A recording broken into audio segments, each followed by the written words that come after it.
जो भयानक खेल दशकों से अमेरिकी CIA खेलती आई है, 90 से ज्यादा चुनाव हारने के बाद अब कांग्रेस ने भी वही रणनीति अपना ली है। जैसे तख्ता पलट करने के लिए CIA ऐसा ब्रह्मास्त्र चलाती है कि लोगों को अपनी ही संवैधानिक संस्था सरकार पर से विश्वास उठ जाए, वो फर्जी सर्वे का बहाना बनाकर एक ऐसा माहौल बनाते हैं कि देश की जनता को लगने लगता है कि उनकी आजादी, उनका हक, यहाँ तक कि उनकी जान खतरे में है। ये लोग अच्छी खासी जिंदगी बीता रहे लोगों को सड़कों पर उतरने के लिए उकसाते हैं।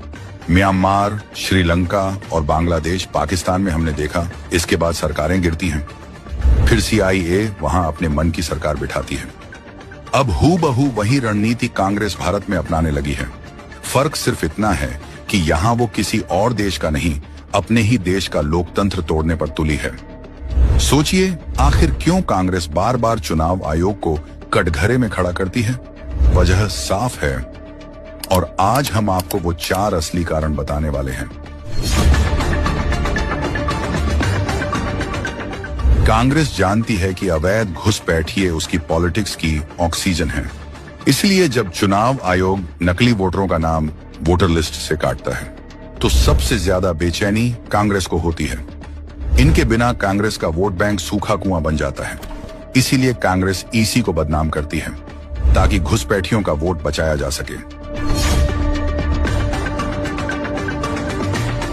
ये कांग्रेस का पुराना हथियार है, ये साबित करना कि सब बिके हुए हैं, बस हम ही पवित्र हैं। कभी सुप्रीम कोर्ट, कभी ED, कभी CBI और अब चुनाव आयोग।